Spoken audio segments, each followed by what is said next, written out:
আমাকে বললো যে আপনার কাছে আমি একটা জিনিস চাই, আপনি একটু ঠান্ডা মাথায় শুধু অভিনয়টা করবেন, তাহলে আমার ছবি হিট হবে। তো শুটিং করতে যে অনেক সময় বিরক্ত হতাম, আমি বিরক্ত হই, আর ওর সাচ এ নাইস বয় আমাকে বলকে না আপনি কিন্তু ক্যারেক্টারে আছেন। আমি উল্টে বিরক্ত হচ্ছে ওর উপরে, সে পজিটিভলি বলতেছে না আপনি ক্যারেক্টারে আছেন।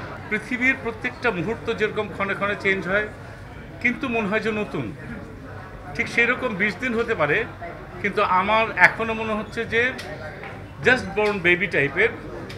উৎসবটা প্রতি মুহূর্তে নব জন্মগ্রহণ করছে, আমরা নিজেরাও দেখছি, দেখে মনে হচ্ছে বোর লাগছে না। হতে পারে যে নিজের বেবি, সেই জন্য হতে পারে, কিন্তু আমার যেটা মনে হচ্ছে যে ভালো লাগছে, পুরনো হচ্ছে না, এইটুকু বলতে পারি। এবং এটা মনে হয় 20 দিন কেন, আশা করি 20 বছরও পুরনো হবে না ইনশাল্লাহ। পর্দায় জাহাঙ্গীর হওয়ার পিছনে আমার কোনো অবদান নেই, টোটাল অবদানটা হচ্ছে তানিম নূরের। এবং এই ছেলেটার প্রতি কাছে আসুন, এই ছেলেটা এত আদরের ছেলে এবং এত কনফিডেন্ট। ও প্রথমে দেখে আমার বাসায় গেল, মৌয়ের সঙ্গে কথা হলো, মৌকে বললো যে আপু ওই ছবিটা করছি, ছবিটা ভালো হবে।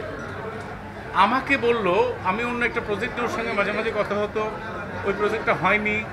হঠাৎ করে একদিন বললো ভাই আমি একটা ছবি করবো, এই ছবিটা আপনি করতে হবে। তা বললাম তোমার যে প্রজেক্ট নিয়ে কথা হচ্ছে সেটা বলো, ওটা বাদ দেন, আপনি ছবি করবেন। তারপরে আমাকে বললো যে আপনার কাছে আমি একটা জিনিস চাই, আপনি একটু ঠান্ডা মাথায় শুধু অভিনয়টা করবেন, তাহলে আমার ছবি হিট হবে। তো শুটিং করতে যে অনেক সময় বিরক্ত হতাম, আমি বিরক্ত হই, আর ওর সাচ এ নাইস বয় আমাকে বলকে না আপনি কিন্তু ক্যারেক্টারে আছেন। আমি উল্টে বিরক্ত হচ্ছে ওর উপরে, সে পজিটিভলি বলতেছে না আপনি ক্যারেক্টারে আছেন। এটা আমাকে মুগ্ধ করেছে। আমার কাছে একটা জিনিস মনে হচ্ছে ভাইয়া, আমি পোস্টারটা দেখলাম, ছবি দেখলাম, রিভিউ দেখলাম, প্রথমত আপনাদের কাছে আমি অনেক কৃতজ্ঞ, আপনারা প্রথম জানিয়েছেন। এবং সেকেন্ডলি আরেকটা জিনিস মনে হলো আমার কাছে, প্রোডাকশন বয় থেকে শুরু করে, প্রোডাকশন ডিজাইন থেকে শুরু করে প্রত্যেকটা আর্টিস্ট ইনক্লুডেড আমরা সবাই ও সহকারে খুব সৎ ছিলাম মনে হয়।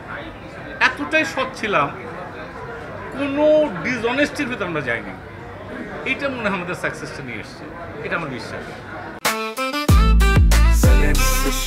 জেনেক্সে শিফট করো, লাইফকে লিফট করো। প্রত্যেকটা দৃশ্যই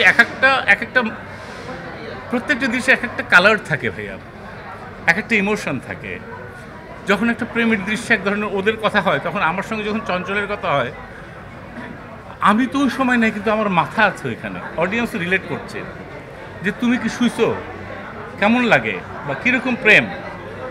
আমার ব্যক্তি জীবনে যেরকম একটা ডায়লগ আমার খুবই পছন্দ, যখন জয়ার আমি বসে থাকি সিনেমা হলে, যখন বলি যে কেউ যদি ইচ্ছে করে হারিয়ে যায় তাকে আসলে খুঁজে পাওয়া যায় না, এটা আমার খুব পছন্দের ডায়লগস। তারপরে মেয়ের সঙ্গে যখন কথা বলি, আমার সিনিয়র জেসমিনের সঙ্গে যখন কথা বলি, এই যে নিজের উপলব্ধি, নিজের স্যারেন্ডার। আসলে আমরা প্রত্যেকটা মানুষই জাহাঙ্গীর, আমাদের প্রত্যেকটা মানুষের ভিতরে হিরোইজম আছে, প্রত্যেকটা মানুষের ভিতরেই ভিলেন আছে। কোনটা কখন উঠছে সেটা যদি আমরা পারমিটেশন কম্বিনেশন করে, এই ছবিটা প্রথম দিকে খাস্টা জাহাঙ্গীরকে কেউ দেখতেই পারে না। আমার বিশ্বাস পরের দিকে খাস্টা জাহাঙ্গীরের জন্য মায়া লাগে। কেন লাগে? সে রিয়েলাইজ করে। মৃত্যুর আগ পর্যন্ত আমাদের সেই রিয়েলাইজেশনের টাইমটা আছে, কখন মৃত্যু হয় আমরা জানি না। অ্যাজ এ হিউম্যান বিং হিসাবে অলমাইটি গড আমাদের একটা সুযোগ দিয়েছেন। এই যদি আমরা রিয়েলাইজ করতে পারি, আজকে যারা আমরা খাসটা, কালকে আমরা ভালো হয়ে যাবো, এটুকু বলতে পারি ভাই।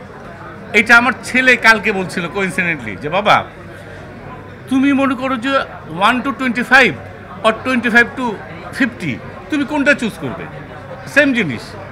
তা আমি হঠাৎ করে দেখলাম যে আমার ছেলেটা কেন জিজ্ঞেস করছে, ওর বয়স হলো 20। তখন আমি বললাম বাবা আমি 1 to 25-এর ভিতরে যাব, কারণ ওই সময়ের যে আকাঙ্ক্ষা, স্বপ্ন, শক্তি, যেটা তোমাকে মোল্ড করে অন্যভাবে নিয়ে যাবে, ওটা হচ্ছে টেক ওভারের একটা সময়। সব সময় ওই সময় মা ছিল বেঁচে, বাবা ছিল বেঁচে, ভাই ছিল বেঁচে, বোন ছিল বেঁচে, এখন অনেকেই নাই। ওই সময় টিচাররা ছিল, ওই সময় ভুল করলে আবার ঠিক করা যেত, এখন ভুল করলে এইভাবে ঠিক করা যায় না। কিন্তু আমি বিশ্বাস করি পৃথিবীর যে কোনো সময় ভুল করলে আবার ঠিক করা যায়, সেই জন্য হলো মানুষ। একমাত্র মানুষ কোনো সময় ভুল করে আবার ঠিক করতে পারে, অন্য কেউ পারে না। আল্লাহ পাক আশরাফুল মখলুকাত, আমরা আল্লাহ পাক এই সুযোগটা আমাদের দিয়েছেন।